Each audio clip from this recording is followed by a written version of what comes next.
اللهم اجعل في قلبي نورا۔ سالار اوریزی کو جب باہر لایا گیا تو اس کے دونوں گھڑ سوار محافظ ذرا دور کھڑے دیکھ رہے تھے۔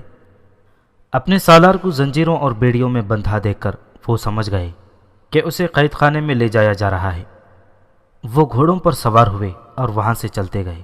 زنجیر کا ایک سرا سپہ سالار حجازی کے ہاتھ میں تھا جو اس نے گھوڑے کی زین کے ساتھ باندھ دیا تھا۔ اس نے 12 گھڑ سوار محافظ اپنے ساتھ لے لیے اور وہاں سے چل پڑا۔ آگے آگے وہ جا رہا تھا۔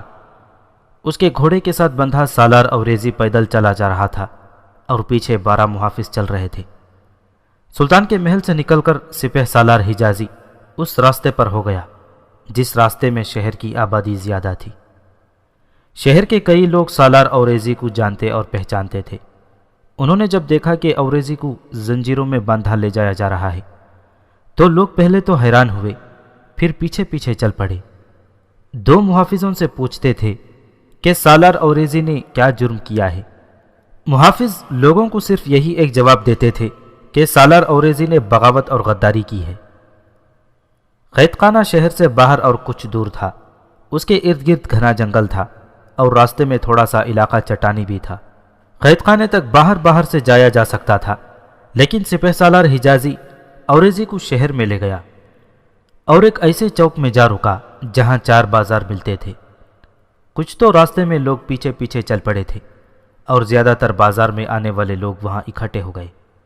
سپہ سالار حجازی نے لوگوں سے کہا کہ اسے لمبی میز کی ضرورت ہے۔ ذرا سے وقت میں ایک لمبی اور مضبوط میز آ گئی۔ یہ میز چوک میں رکھ کر سالار اوریزی کو اس پر کھڑا کر دیا گیا اور حجازی خود گھوڑے سے اتر کر میز پر اوریزی کے پاس جا کھڑا ہوا۔ اوریزی کی زنجیر اس کے ہاتھ میں تھی۔ گھوڑ سوار محافظوں نے اپنی ترتیب اس طرح کر لی کہ دائرے میں ذرا دور دور کھڑے ہو گئے تاکہ لوگ آگے نہ جا سکیں۔ اگر اوریزی چور، ڈاکو یا قاتل ہوتا تو لوگ اسے دیکھ کر ہنستے اور اس پر لعن طعن کرتے، لیکن لوگ جانتے تھے کہ یہ سالار اوریزی ہے، اس لیے وہ حیرت سے اسے دیکھ رہے تھے اور وہ ایک دوسرے سے پوچھتے تھے کہ اس سالار سے کیا جرم سرزد ہو گیا ہے۔ اسی صبح جب 2 سابق فوجیوں کو سزائے موت دی جانے لگی تھی، شہر کے لوگوں کو پتہ چلا تو ایک ہجوم یہ تماشا دیکھنے پہنچ گیا تھا۔ وہ تو کوئی اور تماشا دیکھنے آئے تھے، لیکن وہاں کوئی اور ہی تماشا ہو گیا۔ وہاں جلاد ہی مارے گئے اور لوگوں نے سالار اوریزی کو دیکھا کہ وہ گھوڑا دوڑتا مرے ہوئے جلادوں کے پاس جا پہنچا اور اس نے مارے جانے والے دونوں آدمیوں کو آزاد کر دیا تھا۔ لوگ سمجھ نہ سکے کہ یہ کیا ہوا ہے۔ اب جس وقت وہ سالار اوریزی کو زنجیروں اور بیڑیوں میں بندھا دیکھ رہے تھے، اس وقت تک بیشتر لوگوں کو پتہ چل چکا تھا کہ یہ دونوں آدمی بے گناہ تھے جنہیں سالار اوریزی نے رہا کروا دیا تھا۔ اس سے لوگوں کے دلوں میں سالار اوریزی کا احترام پیدا ہو گیا تھا۔ سپہ سالار حجازی نے اپنے دونوں ہاتھ اوپر اٹھائے۔ لوگ خاموش ہو گئے۔ اس شخص کو اچھی طرح پہچانو، یہ کون ہے؟ سپہ سالار حجازی نے سالار اوریزی کی طرف اشارہ کر کے کہا، اسے سلطان محترم نے عمر قید کی سزا دی ہے۔ جانتے ہو کیوں؟ یہ سلطان کا باغی اور غدار ہے۔ یہ شخص قاتلوں کا ساتھی ہے۔ اس نے 2 قاتلوں کو سزائے موت سے چھڑانے کے لیے 2 جلادوں کو قتل کروا دیا ہے۔ یہ فوج میں بغاوت پیدا کر رہا ہے۔ اور میرے ساتھ اس سپہ سالار کو بھی پہچان لو۔ اوریزی نے ہنستے ہوئے کہا، یہ عیاش سلطان برق یارق کا پجاری ہے۔ مجھے سلطان نے غدار نہیں کہا بلکہ اس کی باطنی بیوی نے کہا ہے۔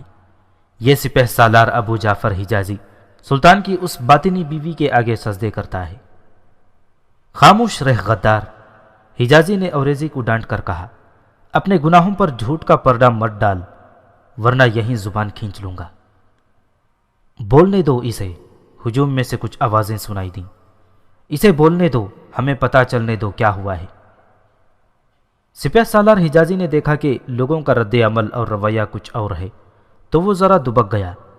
ہجوم اب شور شرابہ کرنے لگا تھا کہ اوریزی کو بولنے دیا جائے۔ صاف پتہ چلتا تھا کہ لوگوں کی ہمدردیاں اوریزی کے ساتھ ہیں۔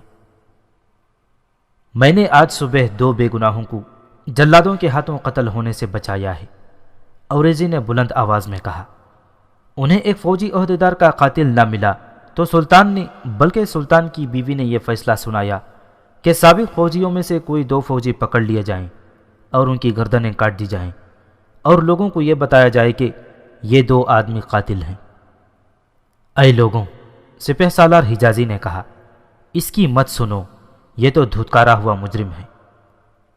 لوگ شور بپا کیے جا رہے تھے۔ سالار حجازی کے لیے حکم تھا کہ اوریزی کو زیادہ سے زیادہ دیر چوک میں کھڑا رکھا جائے۔ مقصد اس کی تذلیل تھا۔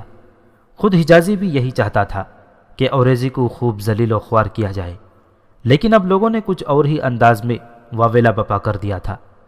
وہ سوچنے لگا کہ اوریزی کو فوراً قید خانے تک پہنچا دیا جائے، لیکن وہ روزینہ سے ڈرتا تھا کہ اسے پتہ چل گیا کہ اوریزی کو زیادہ دیر چوک میں کھڑا نہیں رکھا گیا تو وہ ناراض ہوگی۔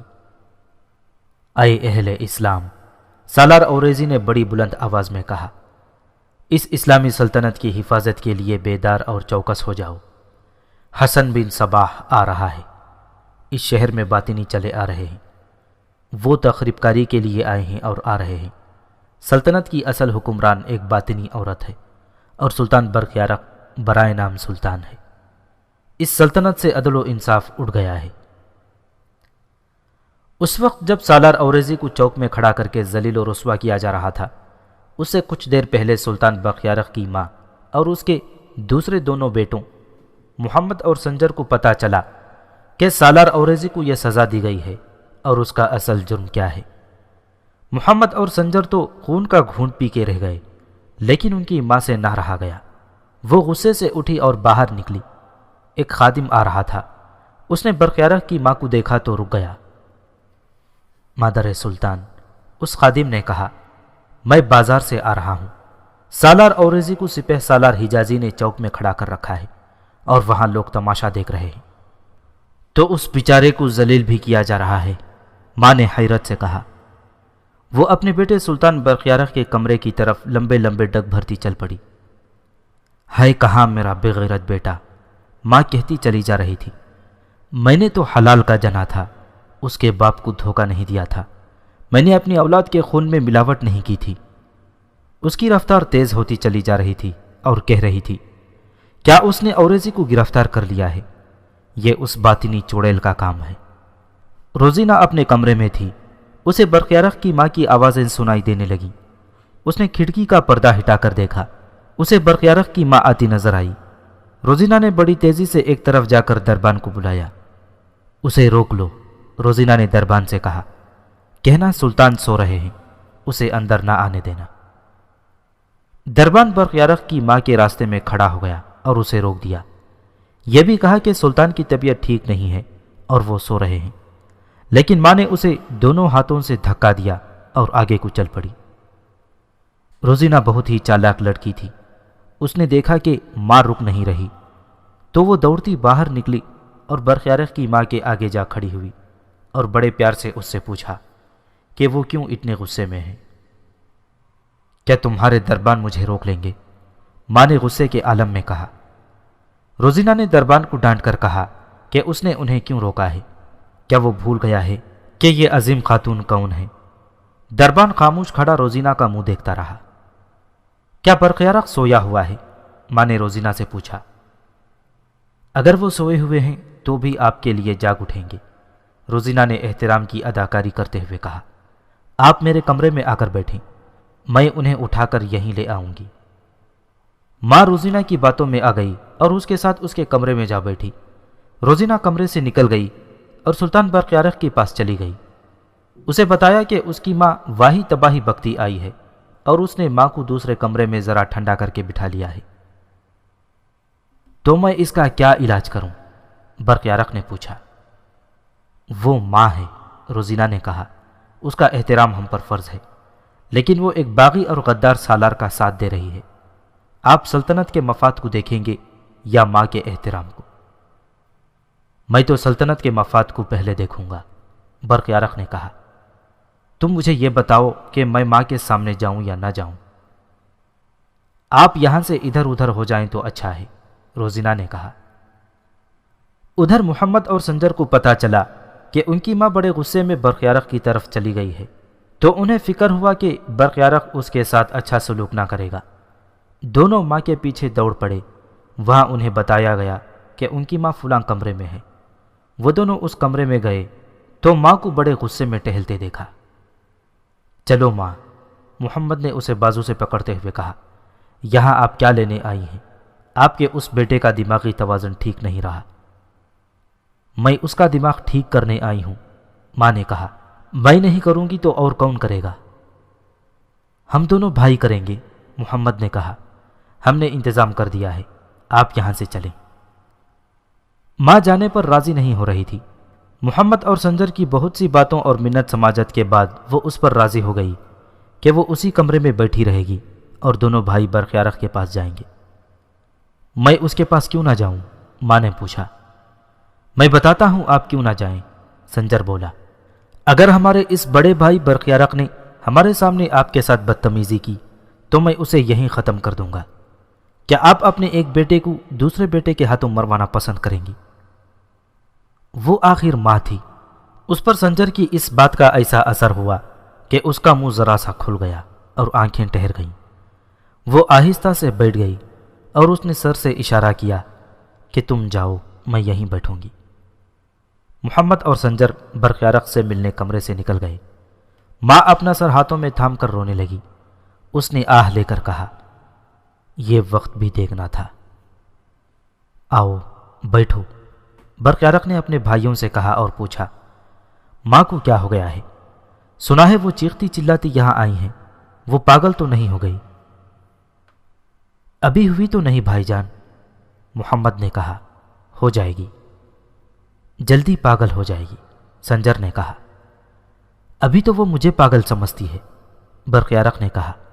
اب وہ کیا کہنے آئی ہیں؟ وہ سلطنت کی تباہی کو برداشت نہیں کر سکتی، محمد نے پر اعتماد اور دو ٹوک لہجے میں کہا۔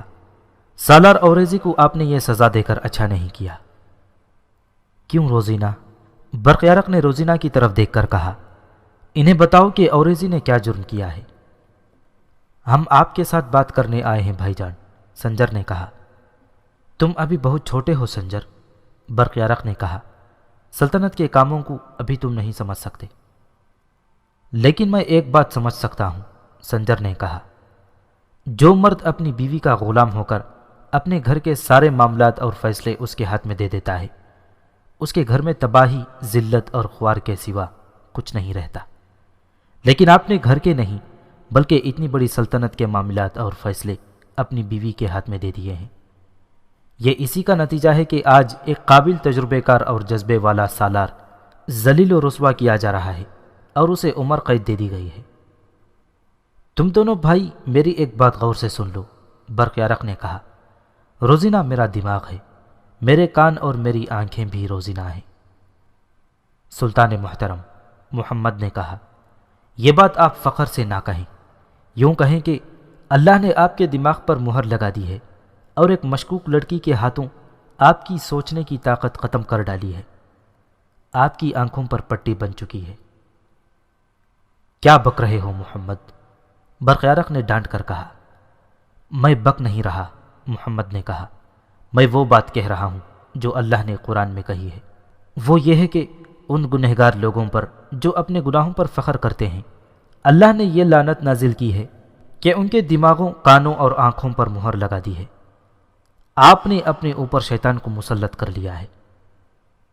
آپ کی آنکھیں اس وقت کھلیں گی جب سلطنت سلجوقیہ پر باطنیوں کا قبضہ ہو چکا ہوگا، سنجر نے کہا۔ آپ کی جگہ حسن بن صباح بیٹھا ہوا ہوگا، محمد نے کہا، اور آپ کی لاش بھی نہیں ملے گی، اور یہاں آپ کی اس بیگم کی حکمرانی ہوگی۔ اپنی آنکھوں سے پٹی کھولیں بھائی جان۔ میں یہاں سے چلی جاتی ہوں، روزینہ نے منہ بسور کر کہا۔ ان لوگوں کو میرا وجود اچھا نہیں لگتا۔ روزینہ دروازے کی طرف چل پڑی۔ سلطان برقیارق اس کے پیچھے دوڑا، لیکن وہ دروازے سے نکل گئی اور اپنے کمرے میں پلنگ پر اوندھے منہ گر کر رونے لگی۔ برقیارق بےتاب ہو کر اسے منانے بیٹھ گیا، لیکن روزینہ ہچکیاں لے لے کر رو رہی تھی۔ آخر برقیارق نے اسے اٹھا لیا۔ میری وجہ سے آپ کی ماں آپ کے خلاف ہو گئی ہے، روزینہ نے کہا۔ آپ کے بھائی آپ کے دشمن ہو گئے ہیں۔ مجھے آپ کی اور اس سلطنت کی سلامتی چاہیے۔ میں تارک الدنیا ہو کر کسی غار میں جا بیٹھوں گی اور آپ کے لیے اور آپ کی سلطنت کے لیے دعا کرتی رہا کروں گی۔ برقیارق اتنی بڑی سلطنت کا سلطان تو بن گیا تھا، لیکن وہ سمجھ نہ سکا کہ چالاک اور عیار عورت جب چاہے اپنے آنسو نکال سکتی ہے۔ یہ تو قلعہ علمود کی تربیت یافتہ لڑکی تھی۔ تم بتاؤ میں کیا کروں؟ برقیارق نے کہا۔ جو فیصلہ تم کرو گی میں اپنی ماں اور اپنے بھائیوں کو سنا دوں گا۔ میری اپنی کوئی خواہش نہیں، روزینہ نے کہا۔ میں صرف یہ چاہتی ہوں کہ آپ سلطنت کے معاملات میں پوری دلچسپی لیں اور اسی طرح فیصلے کرتے رہیں جس طرح آپ نے اس سالار کو سزا سنائی ہے۔ میں تو آپ کو روحانی سکون دے رہی ہوں، مگر آپ کی ماں اور بھائی یہ سکون تباہ کر رہے ہیں۔ یہ مجھ سے دیکھا نہیں جاتا۔ پھر تم چپ رہو، برقیارق نے کہا۔ اگر میری ماں کا منہ بند نہ ہوا تو میں اسے نظر بند کر دوں گا۔ روزینہ کے ہونٹوں پر تبسم آ گیا اور برقیارق کی جان میں جان آئی۔ اپنے بھائیوں کو چلتا کریں، روزینہ نے کہا۔ انہیں کہیں کہ وہ ایک باغی اور غدار سالار کی حمایت نہ کریں، ورنہ تمہیں بھی وہیں پہنچا دیا جائے گا جہاں اسے پہنچایا گیا ہے۔ سلطان برقیارق لمبے لمبے قدم اٹھاتا اس کمرے میں گیا جہاں وہ اپنے دونوں بھائیوں کو بیٹھا چھوڑ گیا تھا۔ بھائی وہاں نہیں تھے۔ وہ اس کمرے میں گیا جہاں اس کی ماں بیٹھی تھی۔ ماں بھی جا چکی تھی۔ سالار اوریزی کو ابھی تک چوک میں کھڑا رکھا ہوا تھا۔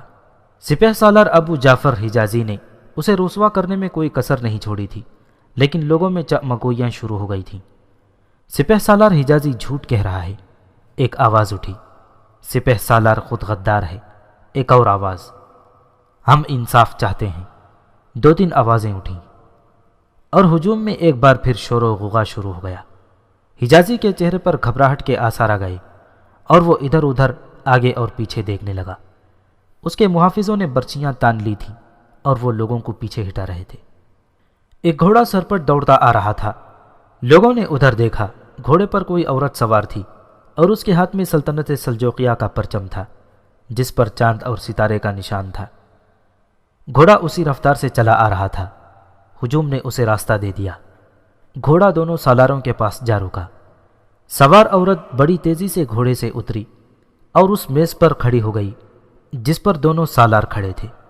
عورت نے اپنا نقاب اٹھایا۔ وہ سلطان برقیارق کی ماں تھی۔ میرے عزیز لوگوں، برقیارق کی ماں نے پھیپھڑوں کا پورا زور لگا کر کہا، اس پرچم کو دیکھو، یہ پرچم تمہارے ایمان اور دین کی علامت ہے۔ یہ پرچم تمہاری ماؤں، بہنوں اور بیٹیوں کی عصمتوں کا نشان ہے۔ یہ پرچم اس اسلامی سلطنت کی عصمت ہے۔ آج حسن بن صباح کی باطنی اس پرچم کو پامال کرنے کے لیے تمہارے درمیان آ گئے ہیں۔ انہیں پہچانو، اچھے اور برے کو پہچانو، مجھے پہچانو، میں تمہاری ماں ہوں۔ سلطان ملک شاہ کو یاد کرو، اس کے ایمان اور جذبے کو یاد کرو۔ بھول جاؤ کہ میرا بیٹا سلطان ہے۔ میں اس ناخلف انسان کو اپنا بیٹا کہنے سے شرماتی ہوں۔ میرے بیٹے تم ہو۔ میرا بیٹا ایک باطنی چڑیل کے قبضے میں آ گیا ہے۔ اسلام کو حسن بن صباح کے گدھوں اور چیلوں نے نوچنا شروع کر دیا ہے۔ سلطنت سلجوقیہ کی جس فوجی طاقت پر ہم سب کو اور تم سب کو ناز تھا، اس فوجی طاقت کو توڑا جا رہا ہے۔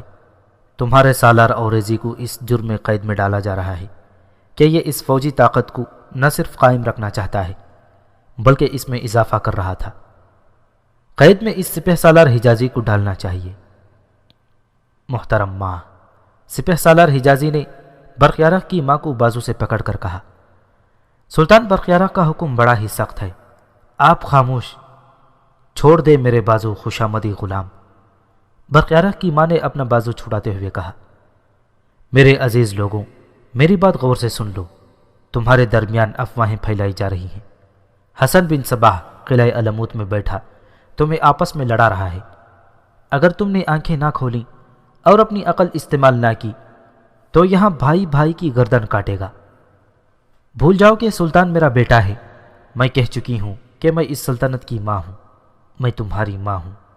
اوریزی ابھی تک سالار ہے، یہ مجرم نہیں۔ اس کے بعد برقیارق کی ماں بولتی رہی، لیکن اس کی آواز ہجوم کے شور و غل میں دب گئی۔ ہجوم بھڑک اٹھا تھا۔ لوگ ایسے جوش میں آ گئے تھے کہ سپہ سالار حجازی کو اپنا انجام کچھ اور ہی نظر آنے لگا تھا۔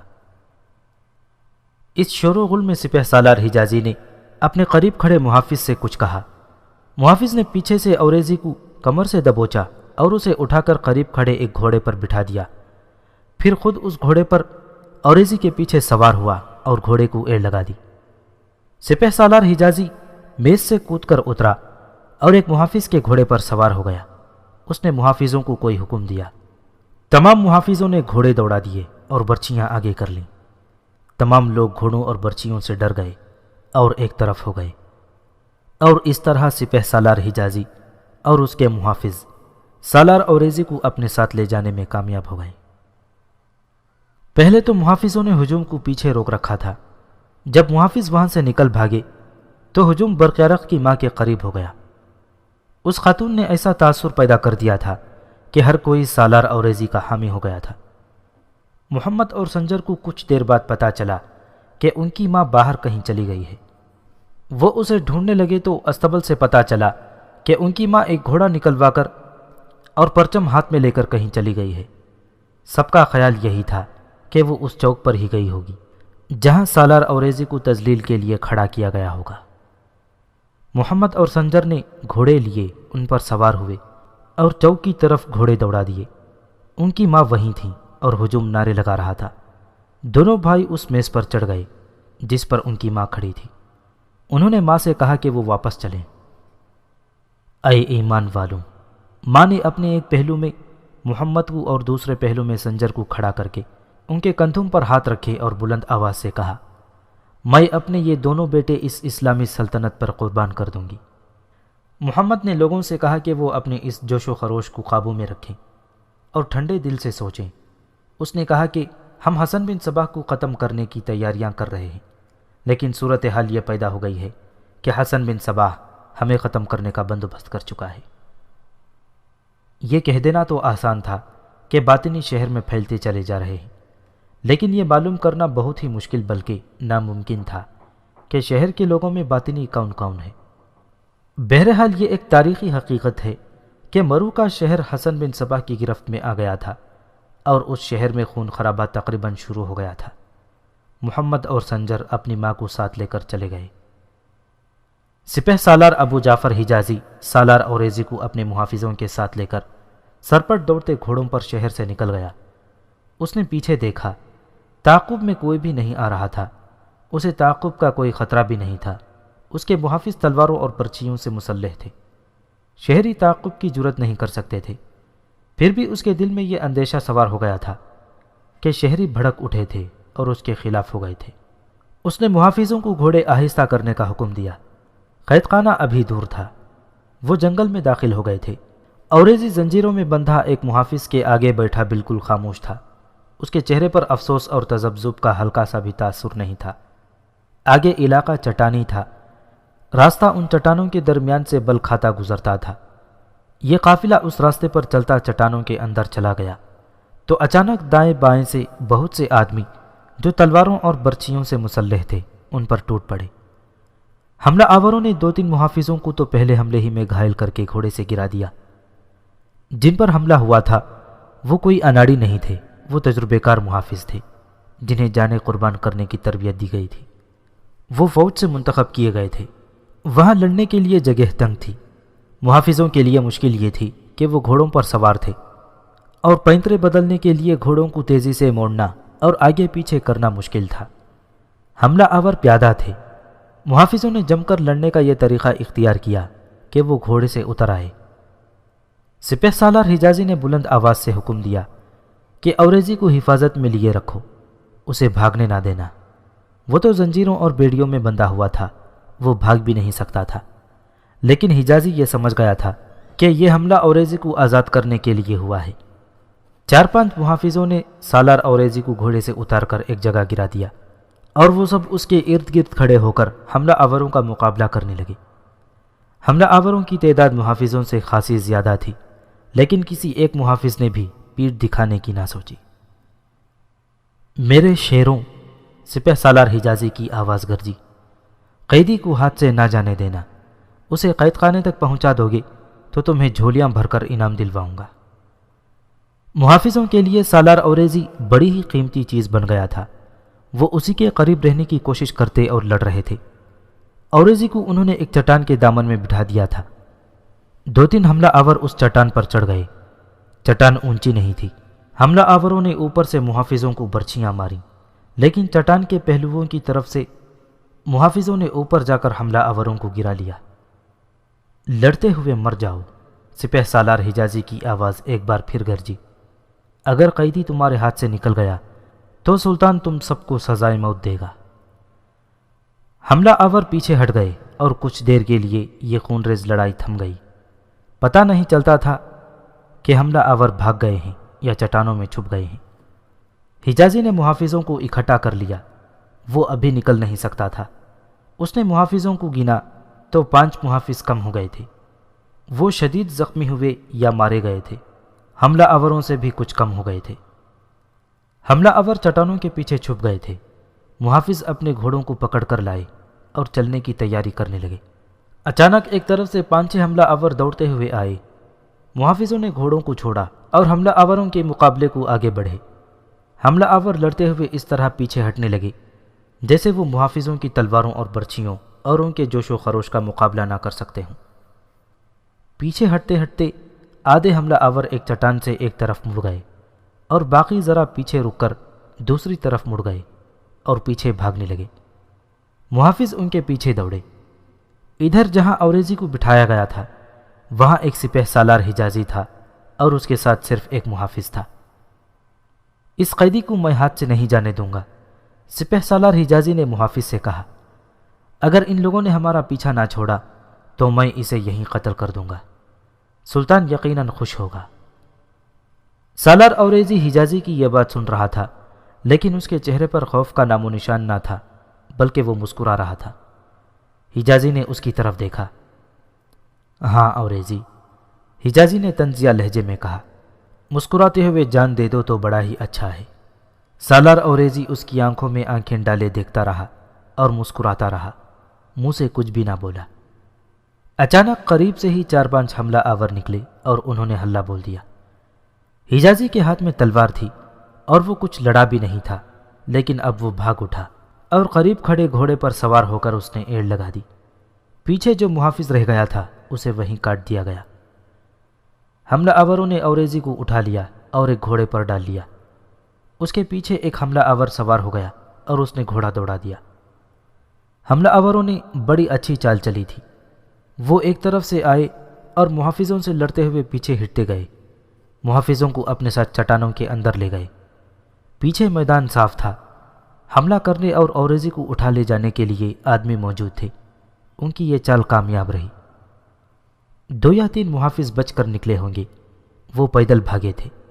باقی شدید زخمی ہوئے اور مارے بھی گئے تھے۔ ان کے گھوڑے پیچھے رہ گئے تھے۔ سلطان برقیارق کو دربان نے اطلاع دی کہ سپہ سالار حجازی آیا ہے۔ سلطان نے حکم دیا کہ اسے فوراً اندر بھیجا جائے۔ حجازی جب سلطان برقیارق کے سامنے گیا تو شکست اور شرمساری اس کے چہرے پر لکھی ہوئی تھی۔ اس کا سر جھکا ہوا تھا۔ آپ اتنے بوڑھے تو نہیں ہو گئے، برقیارق نے مسکراتے ہوئے کہا، لیکن تھکن آپ کے چہرے سے صاف ظاہر ہو رہی ہے۔ کیا ایک قیدی کو قید خانے تک پہنچانا لڑائی سے زیادہ بڑی مشقت ہے؟ سلطان عالی مقام سپہ سالار حجازی نے تھکی تھکی اور ہاری ہوئی آواز میں کہا، میں لڑائی میں سے ہی نکل کر آیا ہوں۔ کیسی لڑائی؟ برقیارق نے پوچھا۔ کیا قید خانے کے عملے کے ساتھ لڑائی ہو گئی تھی؟ کیا وہ قیدی کو وصول نہیں کر رہے تھے؟ کس سے لڑائی لڑی ہے؟ ہم قید خانے کے قریب پہنچ گئے تھے، حجازی نے کہا۔ ہم جب چٹانوں میں سے گزر رہے تھے تو ہم پر آگے سے، پیچھے سے اور دائیں بائیں سے حملہ ہو گیا۔ حملہ آور تعداد میں زیادہ تھے، ان کے پاس تلواریں اور برچھیاں تھیں اور مجھے صرف ایک بات بتاؤ، سلطان برقیارق نے پوچھا، کیا اوریزی کو اسی کوٹری میں بند کر آئے ہو یا نہیں؟ حجازی کی زبان ہل نہ سکی۔ اس نے اپنا سر نفی میں ہلایا اور سر جھکا لیا۔ پھر کہاں ہے اوریزی؟ روزینہ جو اس وقت تک خاموش تھی بولی، کیا اسے جنگل میں پھینک کر آئے ہو؟ نہیں، سپہ سالار حجازی نے کہا، اسے حملہ آور لے گئے ہیں۔ پھر تم زندہ میرے پاس کیوں آئے ہو؟ سلطان برقیارق نے گرج کر کہا اور پوچھا، باقی محافظ کہاں ہیں؟ صرف ایک میرے ساتھ آیا ہے، سپہ سالار حجازی نے کہا، باقی شاید زندہ نہیں۔ حملہ آور کون تھے؟ سلطان برخیارق نے پوچھا۔ کیا تم نے کسی کو پہچانا نہیں؟ میں صرف شک میں بات کر سکتا ہوں سلطان محترم، سپہ سالار حجازی نے جواب دیا۔ مجھے شک ہے کہ حملہ آور ان فوجیوں میں سے تھے جنہیں فوج سے نکال کر ابھی خیموں میں رکھا ہوا ہے۔ میرے ساتھ جو محافظ آیا ہے وہ کچھ وثوق کے ساتھ بات کرتا ہے، اگر آپ اجازت دیں تو میں اسے اندر بلا لوں۔ سلطان برقیارق کے اشارے پر حجازی باہر گیا اور اس محافظ کو ساتھ لے آیا۔ کیا تم نے حملہ آوروں کو پہچانا تھا؟ سلطان برقیارق نے محافظ سے پوچھا۔ ہاں عالی جاہ، محافظ نے جواب دیا، وہ ہمارے ان ساتھیوں میں سے تھے جنہیں فوج میں سے نکالا جا رہا ہے۔ میں نے 3 کو تو پہچان لیا تھا، اسی لیے میں کہتا ہوں کہ باقی بھی وہی ہوں گے جو فوج میں سے نکالے گئے ہیں۔ سپہ سالار حجازی نے سلطان برقیارق سے اجازت لے کر اس محافظ کو باہر بھیج دیا۔ سلطان عالی مقام، سپہ سالار حجازی نے کہا، پیشتر اس کے کہ آپ مجھے سزا دیں یا کوئی اور حکم دیں، میں ایک بات کہنا چاہتا ہوں، لیکن کہنے سے اس لیے ڈرتا ہوں کہ میری بات کا تعلق آپ کی محترمہ والدہ اور بھائیوں کے ساتھ ہے۔ جو کہنا ہے صاف صاف کہو، سلطان برقیارق نے کہا، میں سنوں گا۔ مجھے صرف سلطنت کے مفاد کا خیال ہے۔ میری ماں ہے یا بھائی، ان کا درجہ سلطنت کے بعد ہے۔ ان کے متعلق انتہائی بری اور توہین آمیز بات کرو گے تو بھی میں سنوں گا۔ مجھے صحیح صورتحال معلوم ہونا چاہیے۔ محترم سلطان، آپ کا اقبال اور زیادہ بلند ہو، حجازی نے کہا۔ کسی نے ہم پر حملے کی جرت نہیں کرنی تھی۔ یہ حملہ آپ کی محترمہ والدہ اور آپ کے بھائی محمد نے کروایا ہے۔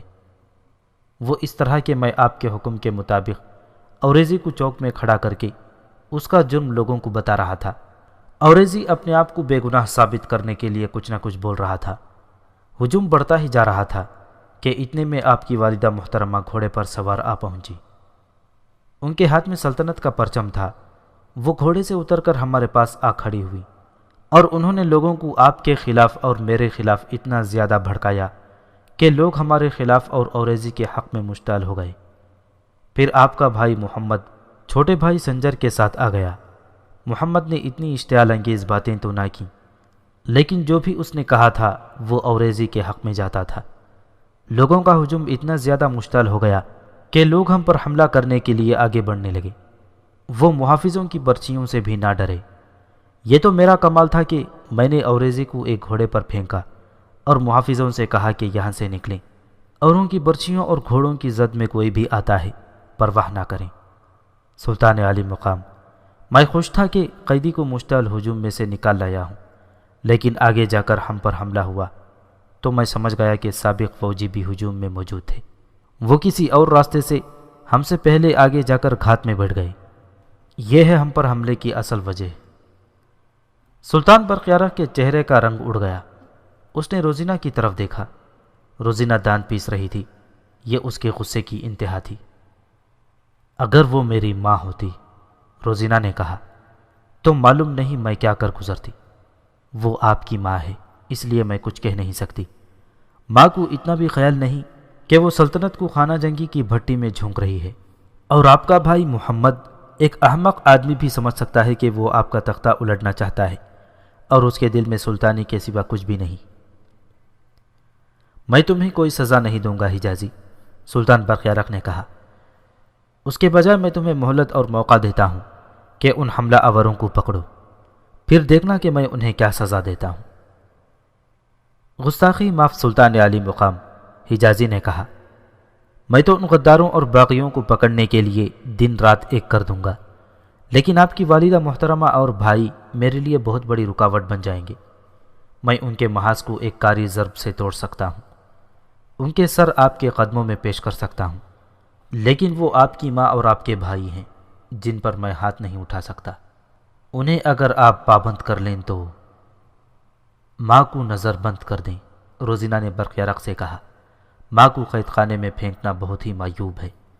انہیں ان کے کمرے میں ہی پابند کر دیں کہ وہ باہر نہ نکلیں، پہرا کھڑا کر دیں۔ بھائیوں کو سمجھانے کی کوشش کریں کہ وہ آپ کے حکم کے خلاف لوگوں کو نہ بھڑکائیں۔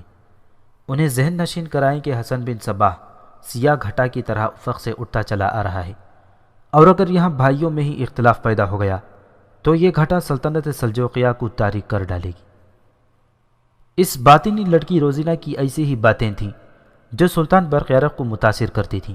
اسے کوئی کہتا کہ یہ حسن بن صباح کے گھونسلے سے نکلی ہوئی لڑکی ہے تو برقیارق کا خون کھول اٹھتا، اور ایسی بات کہنے والے پر وہ برس اٹھتا تھا۔ اب سنو حجازی، سلطان برقیارق نے دو ٹوک لہجے میں کہا، 2 راتوں بعد جب تیسری رات آدھی گزر جائے تو اپنی پوری فوج کو بیدار کرو اور ان فوجیوں کے خیموں کو محاصرے میں لے لو جنہیں ہم نے فوج سے سبکدوش کر کے خیموں میں عارضی طور پر رکھا ہوا ہے۔ اپنی فوج کو پہلے ہی بتا دینا کہ وہ تیاری کی حالت میں رہیں اور باہر کسی کو پتہ نہ چل سکے کہ فوج تیاری کی حالت میں ہے۔ آدھی رات کو صرف ایک اشارے پر فوج خاموشی سے اٹھے اور وہیں سے محاصرے کی ترتیب میں ہو کر خیموں کو اپنے نرغے میں لے لے۔ رات کے وقت کوئی کارروائی نہیں کرنی۔ صبح جب وہ لوگ اٹھیں تو انہیں پکڑ پکڑ کر الگ کھڑا کرتے رہیں، پھر ہر خیمے کے اندر دیکھنا کہ کوئی چھپا ہوا تو نہیں رہ گیا۔ اپنے اس محافظ کو ساتھ لے لینا اور یہ ان میں سے ان 3 آدمیوں کو پہچانے گا جو حملے میں شریک تھے۔ حملے میں تمہارے محافظوں نے کچھ حملہ آوروں کو زخمی بھی کر دیا تھا، ان میں سے جو زخمی نظر آئے اسے بھی الگ کر لینا۔ سختی کرنی پڑے گی تو تمہیں اجازت ہے کہ کسی کو جان سے مار ڈالو۔ تم خود عقل رکھتے ہو، میرا مطلب سمجھ گئے ہوگے۔ مجھے یہ حملہ آور چاہیے۔ ابھی 2 دن اور 2 راتیں تم یوں دبک کر رہو جیسے کوئی کارروائی نہیں کی جائے گی اور تم ڈر گئے ہو۔ اپنی ماں اور بھائیوں کا انتظام میں خود کر لوں گا۔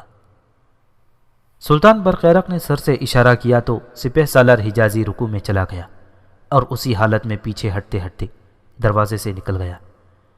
اس کے جانے کے بعد سلطان برقیارق اٹھا اور کمرے میں بے چینی سے ٹہلنے لگا۔ وہ کبھی رک جاتا، اوپر دیکھتا، پھر سر جھکا کر چل پڑتا، کبھی رک کر اپنے ماتھے کو زور زور سے ملتا۔ روزینہ پہلے تو اسے دیکھتی رہی، پھر اس نے برقیارق کو اپنے بازوؤں میں لے لیا اور بٹھا کر اس پر اس طرح جھکی کہ اس کے ریشمی بالوں نے برقیارق پر سایہ کر دیا۔ آپ کو یہ لوگ جینے نہیں دیں گے، روزینہ نے اس کے ساتھ اس طرح پیار کر کے کہا جس طرح ماں اپنے معصوم بچے کے ساتھ کرتی ہے۔ وہ کہنے لگی، ذرا سر میرے ساتھ لگا لیں، آپ کی ذہنی حالت تو ان لوگوں نے بگاڑ کر رکھ دی ہے۔ کوئی غیر ہوتا تو اور بات تھی، اپنی سگی ماں اور سگے بھائی آپ کو جہنم میں پھینک رہے ہیں۔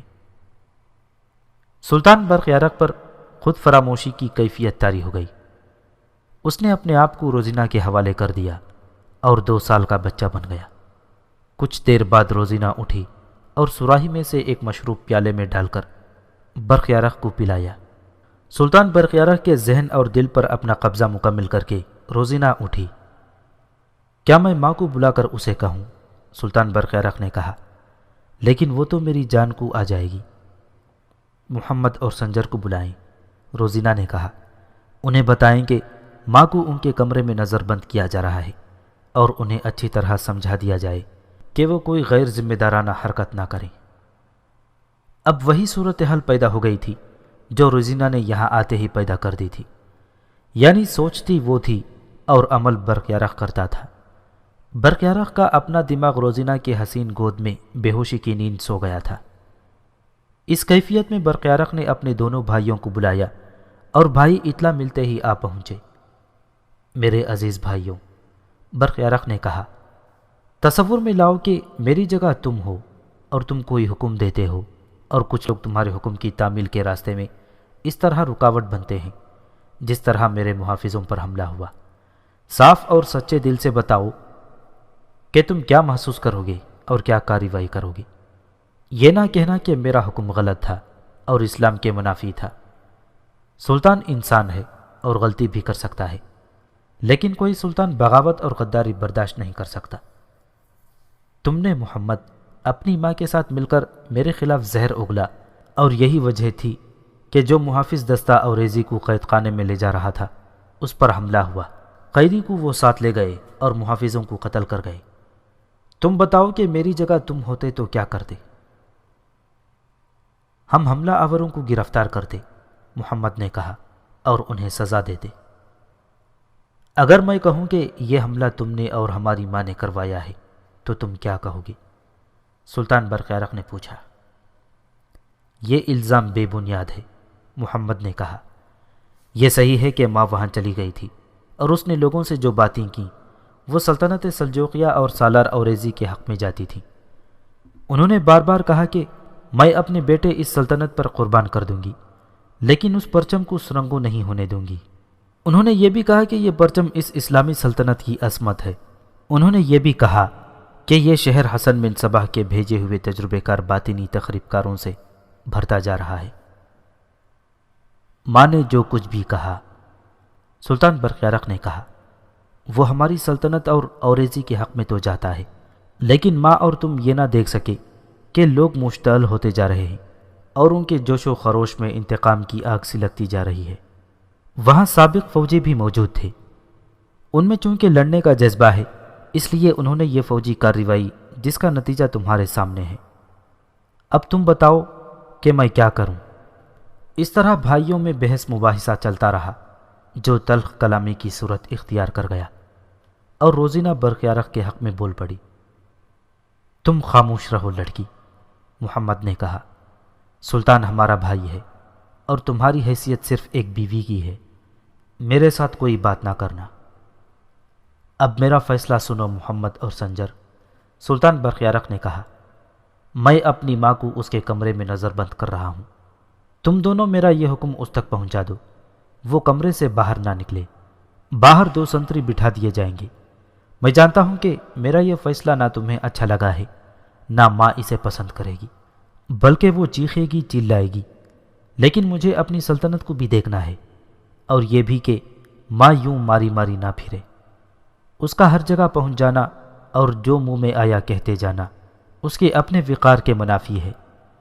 مجھے یہ خطرہ بھی نظر آ رہا ہے کہ جس طرح وہ خود کہتی ہے کہ اس شہر میں باطنی اکٹھے ہوتے جا رہے ہیں، کوئی بدبخت باطنی اسے قتل ہی نہ کر دے۔ باطنی ہی ہماری ماں کو نظر بند کروا رہے ہیں، محمد نے اٹھتے ہوئے کہا۔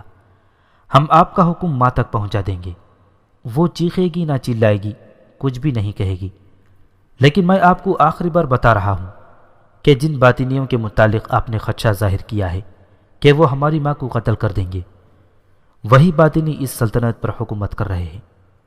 اپنی ماں کو نظر بند کرنے کا حکم آپ نے نہیں، حسن بن صباح نے دیا ہے۔ کسی باطنی میں اتنی جرت نہیں ہوگی کہ وہ ہماری ماں کو قتل کر دے۔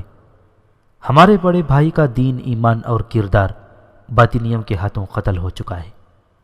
آپ جو ہمارے سامنے چلتے پھرتے، بولتے اور حکم دیتے نظر آتے ہیں، یہ آپ کا صرف جسم ہے، سوچتا کوئی اور ہے اور اس پر عمل آپ کا جسم کرتا ہے۔ آج کے بعد آپ ہمیں اپنے سامنے نہیں دیکھیں گے۔ اور میں آپ کو یہ بھی بتا دوں بھائی جان، سنجر نے کہا، آئندہ آپ کا کوئی حکم ہم تک نہ پہنچے، ورنہ ہم وہاں تک پہنچ جائیں گے جہاں آپ کے فرشتے بھی نہیں پہنچ پائیں گے۔ ہم بھاگ نہیں جائیں گے، مر نہیں جائیں گے، اپنے آبا و اجداد کی اور اپنے عظیم باپ کی اس سلطنت کو زندہ و پائندہ رکھنے کی پوری جد و جہد کریں گے، خواہ ہماری جانیں ہی چلی جائیں۔ دونوں بھائی کمرے سے نکل گئے اور سلطان برقیارق احمقوں کی طرح منہ کھولے اس دروازے کو دیکھتا رہا جس دروازے سے اس کے بھائی نکل گئے تھے۔ یہ اس وقت بیدار ہوا جب روزینہ کا ایک رخسار اس کے گالوں کے ساتھ لگا۔ سالار اوریزی کو محافظوں سے چھین کر وہ اسے شہر میں نہیں لائے تھے، بلکہ اسے شہر سے دور ایک ویران علاقے میں لے گئے تھے۔ اپنی رہائی کا یہ انتظام اوریزی نے خود ہی کیا تھا۔ اسے جب سلطان برقیارق کا بلاوا آیا تھا تو اسے معلوم تھا کہ سلطان اسے بخش نہیں دے گا۔ اسے معلوم تھا کہ سپہ سالار حجازی اسے انتہائی سزا دلوائے گا، اسی لیے اس نے اپنے ساتھ 2 محافظ لے لیے تھے اور انہیں سلطان کے محل سے ذرا دور کھڑا کر دیا تھا اور انہیں بتا دیا تھا کہ انہوں نے کیا کرنا ہے۔ سالار اوریزی کو جب سلطان برقیارق نے زنجیروں اور بیڑیوں میں باندھ کر باہر بھیجا تو اوریزی کے محافظوں نے دور سے دیکھ لیا۔ انہوں نے وہاں سے گھوڑے دوڑا دیے اور ان لوگوں کے پاس جا پہنچے جنہوں نے اوریزی کو رہا کرانا تھا۔ وہ اسی اطلاع کے انتظار میں تھے۔ جو ہی انہیں اطلاع ملی وہ کسی اور راستے سے چٹانی علاقے میں جا پہنچے اور گھات میں بیٹھ گئے۔ وہ گھوڑے نہیں لے گئے تھے کیونکہ گھات میں گھوڑے ہنہنا کر راز فاش کر دیتے۔ انہیں بہت انتظار کرنا پڑا کیونکہ اوریزی کو چوک میں نمائش کے لیے کھڑا کر دیا گیا تھا۔ آخر انہیں سپہ سالار حجازی اپنے محافظوں کے ساتھ نظر آیا۔ وہ تیار ہو گئے اور جو ہی یہ محافظ دستہ ان کی گھات میں آیا انہوں نے حملہ کر دیا اور اوریزی کو اپنے ساتھ لے گئے۔ اوریزی نے ہی انہیں ایک جگہ بتائی تھی جہاں چھپنے کا محفوظ مقام تھا۔ وہ ویرانے میں ایک پہاڑی سی تھی جس میں ایک غار تھا۔ غار کا دہانہ گھنی جھاڑیوں میں چھپا ہوا تھا اور اس کے آگے مٹی کا ایک چھوٹا سا ٹیلا بھی تھا۔ اوریزی کو اس غار میں لے گئے۔ وہاں اس کی زنجیریں اور بیڑیاں کاٹنے کا انتظام تھا۔ اوریزی کو جب بتایا گیا کہ اپنے کچھ آدمی بھی مارے گئے ہیں تو اس نے کہا کہ فوراً وہاں جاؤ اور لاشوں کو اٹھا کر لے آؤ اور یہاں دفن کر دو، ہو سکتا ہے وہاں کچھ زخمی بھی پڑے ہوں۔ اوریزی کے آدمی محافظوں کے گھوڑے بھی ساتھ لائے تھے۔ بچے ہوئے آدمی گھوڑوں پر سوار ہوئے اور واپس اس جگہ چلے گئے جہاں انہوں نے گھات لگائی تھی۔ وہ بہت جلدی میں تھے کیونکہ خطرہ تھا کہ سرکاری فوج پہنچ جائے گی۔